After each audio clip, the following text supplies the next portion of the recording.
Attention, attention! I'm now going to sing a song about my lover, the one I really love. A love song. Listen in. First surprise, the lover is a he, not a she. A song of my beloved about his vineyard. The one I love very much had a vineyard on a very fertile hill. He removed the pebbles and stones and turned over the fertile soil. He planted in the soil the very best grapevine.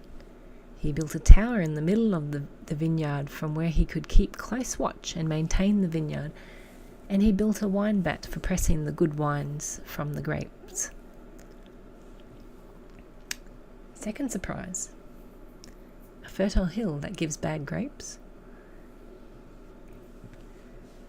So my beloved expected the vineyard to produce good grapes, choice soil, choice vine. How could there be any other result? But the vine only produced small, bitter, thick-skinned grapes, wild and sour, worthless grapes. Third surprise, change to first person, my and I. And the fourth surprise, how can a man stop the rain? Now, people of Jerusalem and men of Judah, tell me what you think. Is there anything more I could have done to make my vineyard produce good grapes? Why did it produce bad grapes? So let me tell you what I'm going to do about it. I am going to pull down the vineyard. The right course of action, would you agree? Wouldn't you do the same? I will take down and destroy its hedge. I will break down its wall so that it is trampled into the ground. I will lay it to waste. I will no longer prune the vine and turn the soil. Thorns, briars, and weeds will come up, and I will direct the clouds not to rain on the vineyard. The reveal. This is you.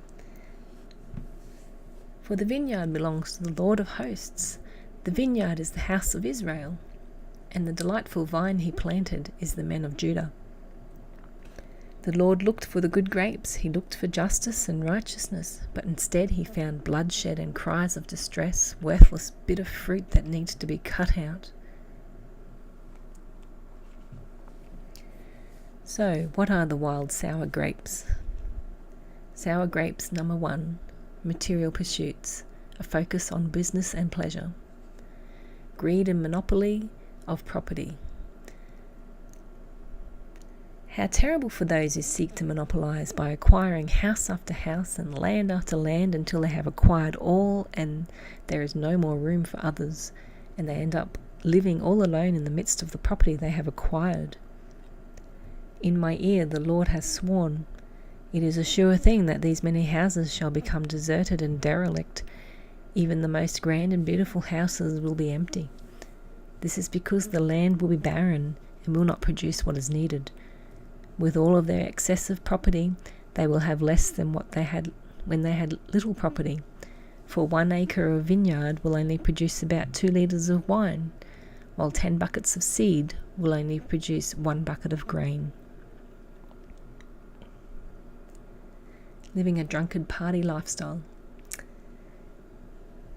How terrible for those who get up early in the morning in order to have strong alcohol, then stay up late in the night so that the wine may inflame them in drunkenness.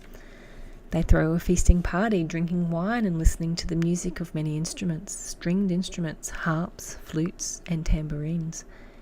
While they are pleasing themselves in a drunken stupor, they pay no attention to the Lord, no consideration or understanding whatsoever of the Lord's works and actions happening around them.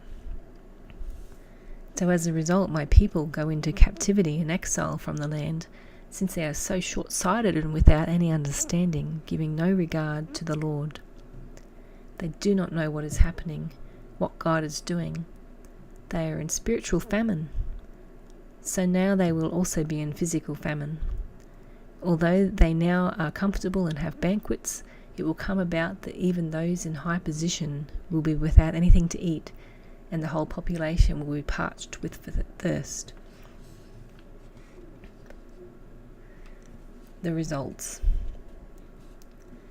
And so Hades, the realm of the dead, has opened up very large, opening its mouth so wide that there is no end to how much it can be filled, and no limits to its insatiable desire to consume. And so all of their glory, their pride and honour, their pomp and noise, their joyous celebrations shall descend together into the yawning gulf. All persons, regardless of social standing, will be lowered and humbled, from the common persons to the person of high importance. Their proud eyes and haughty looks will be abased, but the Lord of hosts will be exalted rightfully as he judges, for his judgments are entirely right and good. He is holy, and his just judgments reveal his complete holiness. And so even the animals will be better off than these people. Once the people have been removed, lambs will come and graze in their abandoned pastures. The extensive property of these wealthy people will end up being places of derelict waste, where strangers wander through and feed off the land.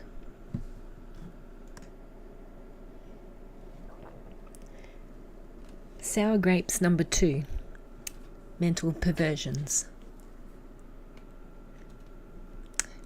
They are inclined to do evil. How terrible for those who have sought to do wrong through falsehoods and lies, having an evil inclination. They draw sinfulness to themselves like drawing fine web-like strands at first, which soon turn into heavy, thick cart rope that binds them up in great guilt and sin. They mock and scoff the Lord, saying, "Let him show us what he can do right now, so that we can see it here. These things that the Holy One of Israel is doing, let them come to pass, that we may believe it."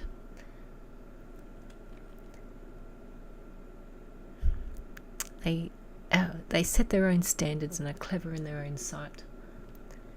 How terrible it is for those who say that evil things are good and that good things are evil. In their perversion, they say that light is darkness and darkness is light, and that bitter is sweet and sweetness is bitter. How terrible for those who are wise in their own eyes and clever in their own sight. How terrible for those who are heroes at drinking alcohol, being able to drink a great deal and glory in not being overcome by it, and those rich men who mix drinks and boast that they can hold much strong drink. How terrible for those who, on taking a bribe, judge in the favour of the wicked who are in the wrong, while judging against those who are right with just claims. The results. Therefore, just like how a tongue of fire consumes stubble or dry grass very quickly, so the root of these people will very quickly become rotted away, and the splendour of their blossom will blow away so easily like dust. This is because they have rejected the law of the Lord of hosts and have despised what the Holy One of Israel says. Because of this, the Lord's hot anger has burned against his people, and he has stretched out his hand against them and has struck them down. His anger caused the mountains to quake, and his strike has resulted in lifeless bodies lying dead in the middle of the streets. And still the Lord's anger is not spent. His hand is still stretched out, ready to hit again. In addition, the Lord will also signal and wave to a very distant nation who resides at the ends of the earth, and summon them. He will whistle for them with a shrilling whistle, like when a bee-master causes bees to swarm by hissing. And watch, the Assyrians will come very quickly in response to the call. And what a fearsome army they will be, one of intense resolve. They move very swiftly, they are strong and uniform in their march, without any of them becoming tired or stumbling in their steps. They are ready and alert for the execution of my judgment. They are never sleeping and off guard, but always ready to go. They never loosen their belt and shoes in order to relax, but are always girded up tightly, strong and ready. Nothing impedes them. Their weapons are ready for battle, with arrows sharpened and bows bent. The hooves of their horses are hard, strong and solid like flint, and the wheels of their many chariots are as swift as the wind, raising a cloud of dust like a whirlwind. Their roar when they charge into battle sounds like a fierce lioness, and they will growl like young lions before pouncing on their victim and carrying it off with no one to deliver the helpless prey. In that day it will be a time of utter confusion, blackness, desperation, and misery. Assyria will growl over Israel like the violent and frightful roaring of a stormy sea. Those who look out over the land will see nothing but a dark prospect of fear and terror, darkness and distress everywhere, the light being darkened by foreboding black clouds. Isaiah 6.